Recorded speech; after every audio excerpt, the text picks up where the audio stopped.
The Adventures of Tom Sawyer by Mark Twain. Chapter 23. At last the sleepy atmosphere was stirred, and vigorously. The murder trial came on in the court. It became the absorbing topic of village talk immediately. Tom could not get away from it. Every reference to the murder sent a shudder to his heart, for his troubled conscience and fears almost persuaded him that these remarks were put forth in his hearing as feelers. He did not see how he could be suspected of knowing anything about the murder, but still he could not be comfortable in the midst of this gossip. It kept him in a cold shiver all the time. He took Huck to a lonely place to have a talk with him. It would be some relief to unseal his tongue for a little while, to divide his burden of distress with another sufferer. Moreover, he wanted to assure himself that Huck had remained discreet. "Huck, have you ever told anybody about that?" "About what?" "You know what." "Of course I haven't." "Never a word?" "Never a solitary word, so help me." "What makes you ask?" "Well, I was afeard." "Why, Tom Sawyer, we wouldn't be alive 2 days if that got found out. You know that." Tom felt more comfortable. After a pause, "Huck, they couldn't anybody get you to tell, could they?" "Get me to tell? Why, if I wanted that half-breed devil to drown me, they could get me to tell. They ain't no different way." "Well, there again anyway, it's more surer." "I'm agreed."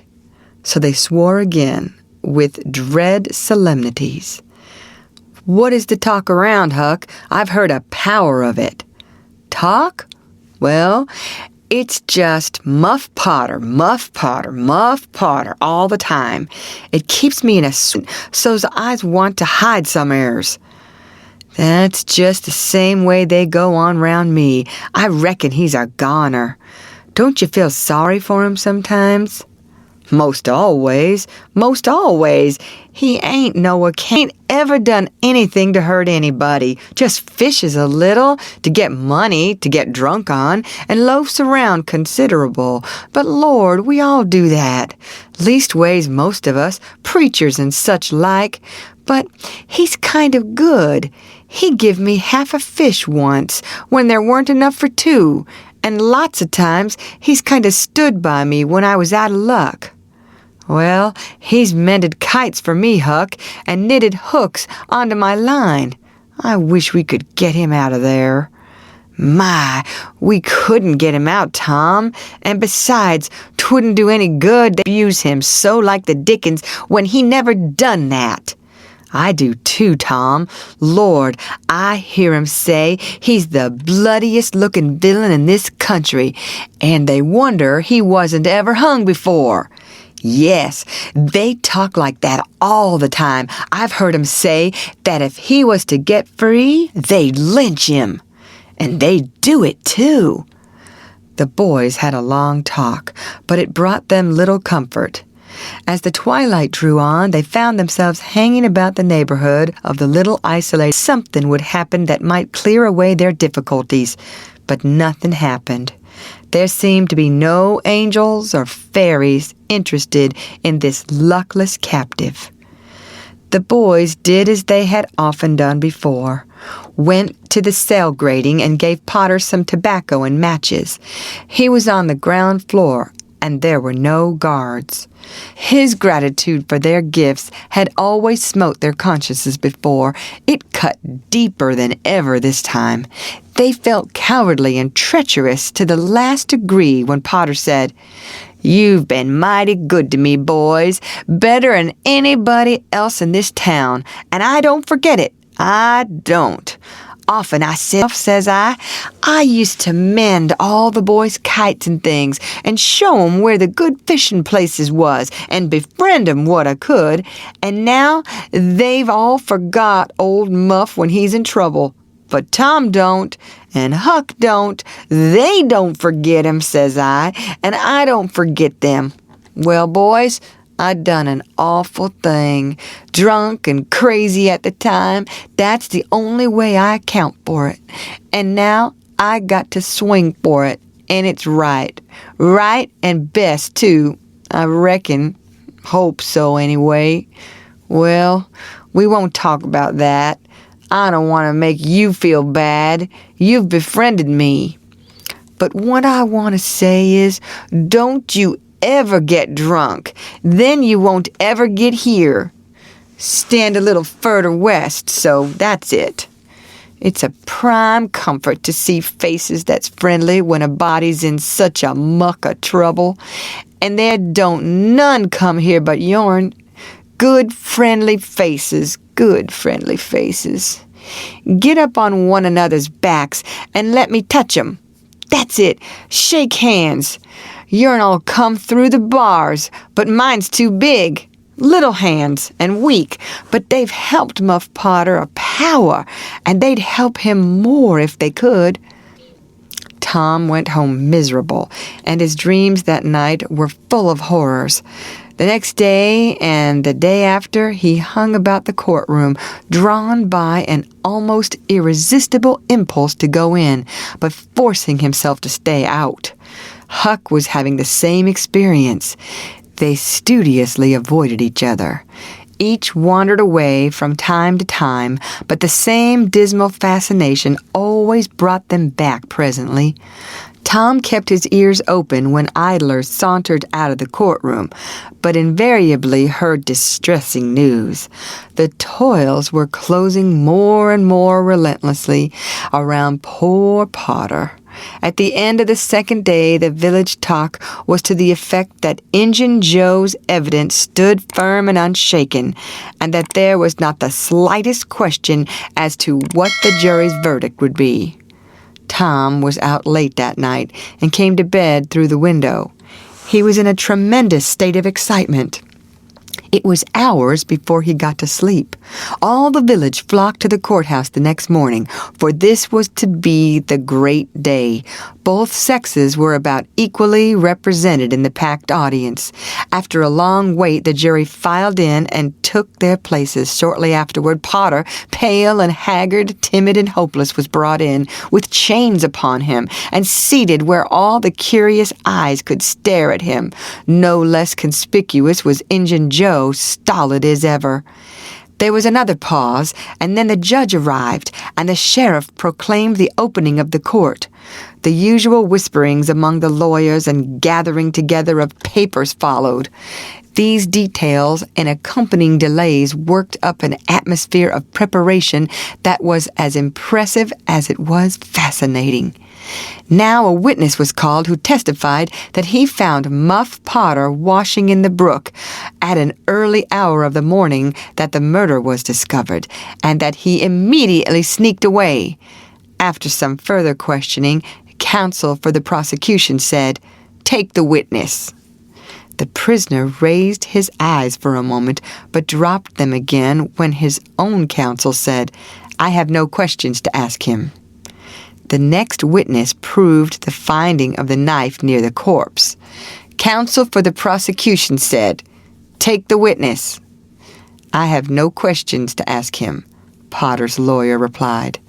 A third witness swore he had often seen the knife in Potter's possession. "Take the witness."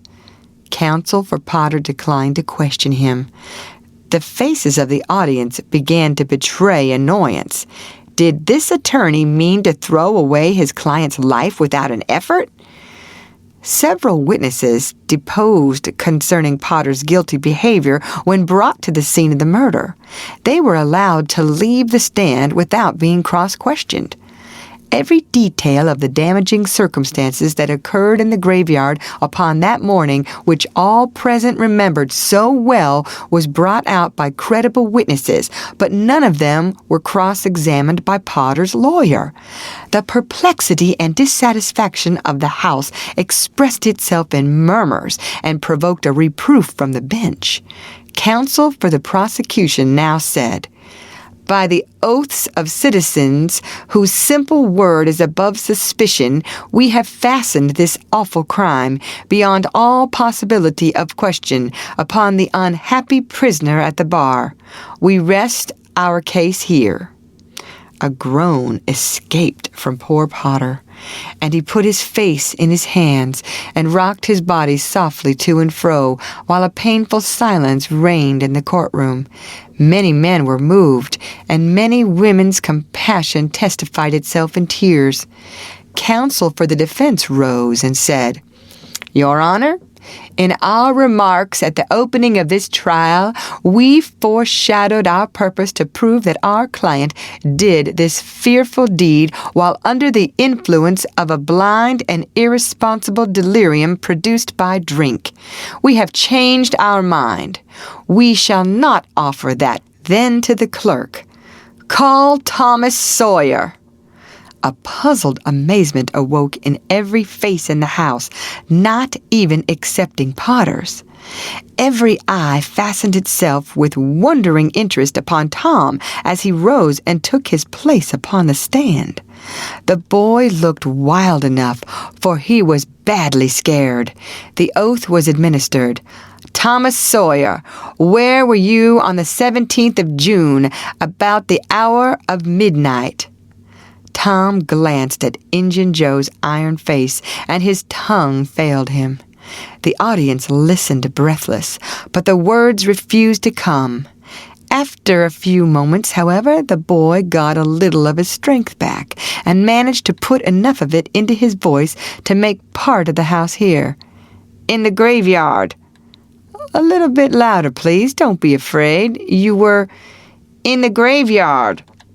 A contemptuous smile flitted across Injun Joe's face.